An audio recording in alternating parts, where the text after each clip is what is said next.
आप सभी का मैं अपने चैनल पर हार्दिक स्वागत करता हूं। आज आप सबको समास बताएंगे। आप लोग एक ही वीडियो में पूरे समास की परिभाषा और उदाहरण देखें। बहुत इंपॉर्टेंट टॉपिक है ये। सभी अगर देखा जाए तो 6 से लेकर 12 तक जितने भी हिंदी के स्टूडेंट हैं सभी के लिए इम्पोर्टेंट है, साथ ही साथ यूपीपी परीक्षा के लिए भी इम्पोर्टेंट है। तो आप लोग ध्यान से देखें। समास का शाब्दिक अर्थ क्या होता है? समास का शाब्दिक अर्थ संक्षेपीकरण होता है, यानी कि दो या दो से अधिक शब्दों को जब हम जोड़ देते हैं तो समास कहलाता है। ये होता है समास का शाब्दिक अर्थ और परिभाषा। समास का शाब्दिक अर्थ क्या होता है? संक्षेपीकरण। और परिभाषा क्या है? जब हम दो या दो से अधिक शब्दों को एक कर देते हैं, मिला देते हैं, तो उसे हम क्या बोलते हैं? समास। अगर समास के प्रकार की बात करें तो समास कुल 6 प्रकार की होती हैं। अब पहला समास है द्वंद्व समास। इसकी परिभाषा है इस दोनों पद प्रधान होते हैं। इस दोनों पद प्रधान होते हैं। इसमें पहला पद और दूसरा पद, दो ही पद होते हैं, पूर्व पद उत्तर पद। इसे तो दोनों चीज कहा जाता है। क्या?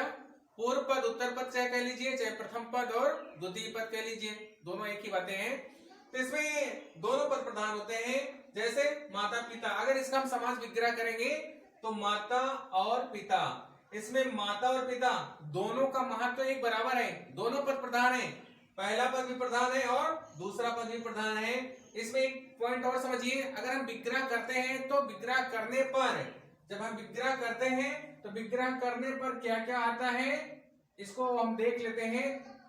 और शब्द आता है, तथा भी आ जाता है, या आ जाता है, और कभी कभी अथवा भी आता है। तो जब हम समास विग्रह करते हैं तो ये शब्द द्वंद्व समास के अंतर्गत समास विग्रह करने पर आ जाते हैं। इसके अलावा जैसे भाई बहन, तो भाई और बहन, अपना पराया, अपना और पराया, तो ये है द्वंद्व समास की परिभाषा। और दूसरा है कर्णधारय समास। इसमें उत्तर पद प्रधान होता है। उत्तर माने दूसरा पद या बाद का पद प्रधान होता है। और इसमें क्या होता है? पहला पद विशेषण होता है और दूसरा विशेष भी होता है। ये भी इसकी परिभाषा है, इसे भी याद रखिए।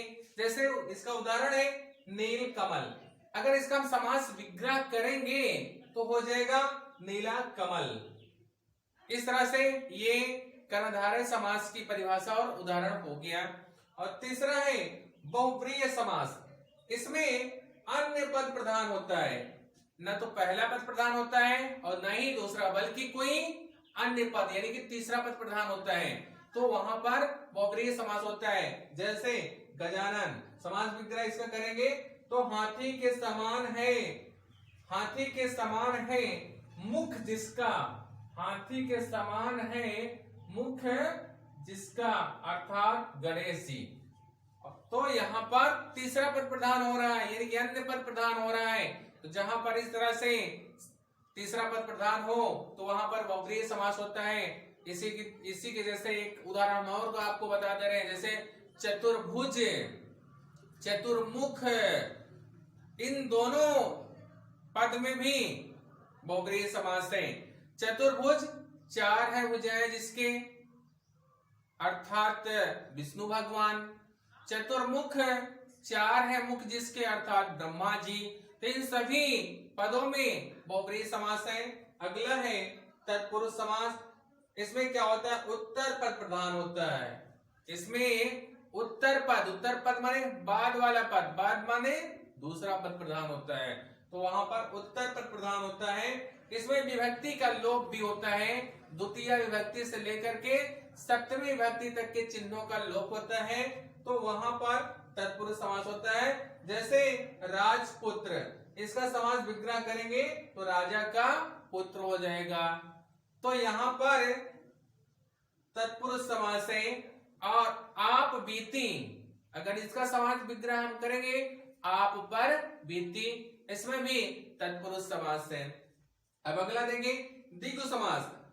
इसमें उत्तर पद प्रधान होता है, यानी कि दूसरा पद प्रधान होता है। और इसमें एक पॉइंट और है कि इसमें पहला जो पद होता है, इसमें जो पद होता है उसका जो पहला शब्द, पहला अक्षर, शब्द नहीं, पहला जो अक्षर होता है, जो वर्ण होता है, वह संख्यावाची होता है। इस बात को भी ध्यान देना चाहिए। द्विगु समास में पहला अक्षर, पहला वर्ण संख्यावाची होता है। जैसे तिरंगा, 3 रंगों का समूह, ती माने 3, चौराहा 4 राहों का समूह या 4 रास्तों का समूह, यहाँ पर चौ माने 4। तो जहां पर पहला पद संख्यावाची आए तो वहां पर भी द्विगु समास होता है। और अगला है छठा अव्ययी भाव समास।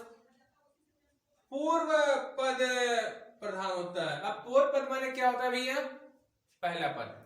जिसका पहला पद प्रधान होता है उसे अव्ययी भाव समास कहते हैं। और इसमें पहला पद अव्यय होता है और दूसरा पद संज्ञा भी होता है। तो इसको हम इस प्रकार से भी समझ सकते हैं। उदाहरण के लिए है जैसे प्रतिदिन, इसमें प्रति क्या है? अव्यय है। दिन क्या है? संज्ञा है। तो इसको ऐसे भी हम समझ सकते हैं। यहाँ पर दिन का जो है महत्व ज्यादा है, ये प्रधान है, इसलिए दिन प्रधान है, इसलिए यहाँ पर अव्ययी भाव समास है। समास विग्रह करेंगे तो प्रत्येक दिन या दिनम दिनम प्रति। अगला है उपगंगा। उप इसमें उपसर्ग, सॉरी अव्यय है, उपसर्ग तो है ही। उप शब्द क्या है? अव्यय है। गंगा क्या है? संज्ञा है। तो यहाँ पर अव्ययी भाव समास है। यहाँ पर गंगा की प्रधानता है, गंगा के तट पर या गंगा के किनारे। तो यहाँ पर अव्ययी भाव समास है। अब आपको हम कुछ एक्सरसाइज करा देते हैं, आप अच्छे से समझ जाएंगे। महादेव एक शब्द है, अगर इसका हम समास विग्रह करेंगे तो हो जाएगा महान देव। यहाँ पर कर्मधारय समास है। अगला पद है पंचवटी। समास विग्रह करेंगे 5 वटों का समूह, इसमें द्विगु समास है। और अगला है गंगा यमुना। गंगा और यमुना, यहाँ पर द्वंद्व समास है। अगला है गंगा जल। इसका समास विग्रह करेंगे तो गंगा का जल, तो यहाँ पर तत्पुरुष समास हो जाएगा। और अगला है यथाशक्ति। समास विग्रह करेंगे तो शक्ति के अनुसार अव्ययी भाव समास यहाँ पर है। और आज का लास्ट पद है चंद्रशेखर। इसका समास विग्रह करेंगे तो चंद्रमा है सिर पर जिसके, अर्थात शंकर जी, यहाँ पर बहुप्रिय समास है। तो आप लोग इसको अच्छे से अपनी कॉपी पर नोट कर ले, याद कर ले। आप सभी के लिए बहुत ही उपयोगी सिद्ध होगा। हर एक परीक्षाओं में जो भी हिंदी विषय से परीक्षा होती है उन सभी के लिए ये सब बहुत इंपॉर्टेंट है। और आप सभी को मैं अपना वीडियो देखने के लिए एक बार फिर बहुत बहुत धन्यवाद देता हूँ।